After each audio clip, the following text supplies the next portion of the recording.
ये जो purple colour के बेहद ही सुंदर फ्लावर्स आप देख रहे हैं, इसका नाम है मैक्सिकन पिटूनिया, जो कि देखने में बिल्कुल ही विंटर्स में खिलने वाले पिटूनिया फ्लावर की तरह दिखता है। इसीलिए इसको समर पिटूनिया भी कहा जाता है। इस फ्लावर में किसी तरह की फ्रेग्रेंस नहीं होती है, फिर भी ये देखने में बहुत ही सुंदर लगता है और पूरी गर्मियों भर भर कर फ्लावरिंग करता है।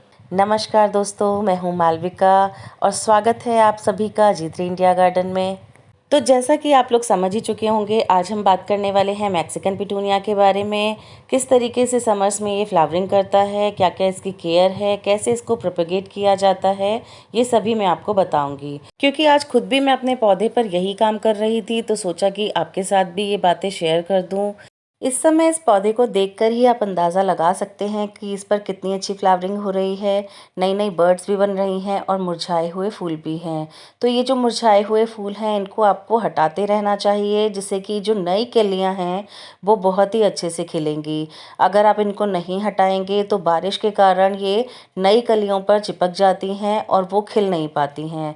तो इस चीज़ का आपको ध्यान रखना है। तो ये एक बहुत ही इम्पॉर्टेंट पॉइंट है जो कि सभी फूलों वाले पौधों पर अप्लाई होता है। आप किसी भी पौधे की जो पुराने सूखे हुए फूल हैं उनको हटाते रहेंगे तो जो नई कलियां हैं वो बहुत ही अच्छे से खिलेंगी और फूलों का साइज भी बड़ा आएगा। साथ ही साथ जो पत्तियां पीली पड़ जाती हैं, जो पत्तियां सूख जाती हैं, उनको भी आपको हटाते रहना चाहिए। इससे इस तरीके से पौधे की सफाई करने से पौधे की ग्रोथ बहुत ही अच्छी होती है। ये जो सामने आप देख रहे हैं, ये इसकी ड्वार्फ वैरायटी है। मैक्सिकन पिटूनिया की दो वैरायटी होती हैं, एक ड्वार्फ और एक वाइल्ड। वाइल्ड वैरायटी थोड़ी लंबी होती है, जो कि 1.5-2 फुट तक लंबी हो सकती है और उस पर फूल भी कम आते हैं।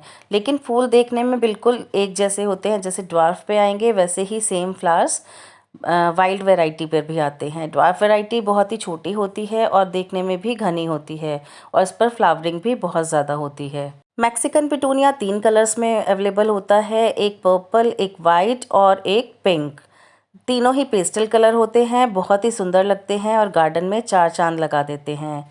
ये एक बहुत ही हार्डी प्लांट है, जल्दी से ख़राब नहीं होता है। आप एक बार इस प्लांट को अपने गार्डन में ले आए तो ये सालों साल आपके गार्डन में बना रहेगा और जब तक आप इसको निकाल कर फेंकेंगे नहीं, ये बिल्कुल भी आपके गार्डन से जाएगा नहीं।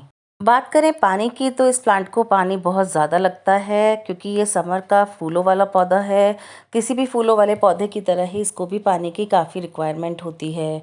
आप इसको एक दिन पानी ना दें तो ये बिल्कुल मुरझा जाता है और इसकी जो पत्तियां हैं वो सूख जाती हैं। लेकिन डरने की कोई बात नहीं है क्योंकि ये इतना हार्डी प्लांट है कि सूखने के बाद भी, पत्तियों के सूखने के बाद भी इसका जो तना है वो हरा ही रहता है और इसकी नई ग्रोथ जल्द ही स्टार्ट हो जाती है। समर्स में इसकी ग्रोथ भी तेज हो जाती है और इसका सीज़न भी फ्लावरिंग का समर्स ही है। विंटर्स में ये प्लांट पूरी तरह से डोरमेंसी में होता है और इस पर किसी भी तरह का कोई फ्लावर नहीं निकलता है। मिट्टी इसके लिए वेल ड्रेन पॉटिंग सॉइल होना चाहिए, जो कि एकदम पानी डालते ही पानी निकल जाए, क्योंकि अगर इसमें पानी खड़ा रहेगा, रुका रहेगा, तो ये पौधा गल भी सकता है। आप इसको बीज से या फिर कटिंग से भी प्रोपोगेट कर सकते हैं। कटिंग से लगाने के लिए इसकी 4 से 5 इंच की कटिंग ले लेंगे, जो कि थोड़ी हार्ड होनी चाहिए। इस तरीके से थोड़ा सा ब्राउन पार्ट उस कटिंग में होना चाहिए। तो कटिंग लेने के बाद आप इसको डायरेक्ट ही मिट्टी में लगा सकते हैं। किसी भी मिट्टी में, नॉर्मल गार्डन सॉइल में भी ये बहुत ही तेज़ी से जड़ पकड़ लेता है। और ये तो इस समय बरसात का मौसम है, जो जड़ बनाने के लिए बहुत ही अच्छा मौसम माना जाता है। बहुत ही तेज़ी से ह्यूमिड वेदर होने के कारण बहुत ही तेज़ी से जड़ें विकसित होती हैं। कटिंग जब आप लगाएं तो नीचे से इसकी पत्तियों को रिमूव कर दें और सूखी हुई जो भी इसमें कलियां हों, डंडियां हों, उनको भी निकाल दें।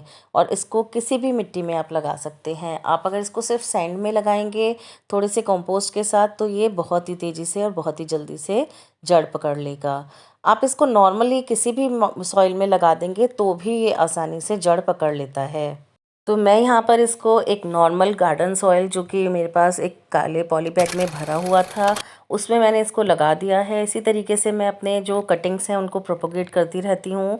तो इस तरीके के जो भी नर्सरी बैग्स मैं लेकर आती हूँ पौधे, उनके ये पैकेट्स मैं रख लेती हूँ और फिर इन्हीं में मैं नए पौधे लगाती रहती हूँ। तो इस तरीके से आप इसको लगा सकते हैं। कम मिट्टी में भी ये जड़ पकड़ लेगा, फिर आप इसको गमले में शिफ्ट कर सकते हैं। बीज से देखिए, ये एक मेरा फाइकस का प्लांट है और इसके पास ये लास्ट ईयर रखा हुआ था और इसमें इसके बीज झड़े होंगे और उसमें से ही ये देखिए नया प्लांट रेडी हो गया है। इसके बीजों को आप सेव भी करके रख सकते हैं, लेकिन मेरे यहाँ पर तो ये इतने ज़्यादा इकट्ठे हो जाते हैं प्लांट इसके कि मैं इनको देते देते थक जाती हूँ। अब इसको भी मैं एक ग्रो बैग में ट्रांसप्लांट कर दूंगी और एक नया मेरा प्लांट रेडी हो जाएगा। फर्टिलाइज़र की बात करें तो किसी भी फूलों वाले पौधे की तरह इसको भी फर्टिलाइज़र की बहुत ज़रूरत होती है। आप इसको 15 से 20 दिन में कोई भी लिक्विड फर्टिलाइज़र या फिर वर्मी कंपोस्ट दे सकते हैं। तो अगर अभी तक आपने इस प्लांट को अपने गार्डन में ऐड नहीं किया है तो जल्दी से कर लीजिए। इस समय कहीं से भी इसकी कटिंग मिल जाए तो उसको तुरंत लगा लीजिए। तो फ्रेंड्स, आज के लिए बस इतना ही। मिलते हैं नेक्स्ट वीडियो में एक न्यू टॉपिक और एक न्यू प्लांट के साथ। तब तक के लिए गार्डनिंग करते रहिए, स्वस्थ रहिए, मस्त रहिए। Take care and bye bye.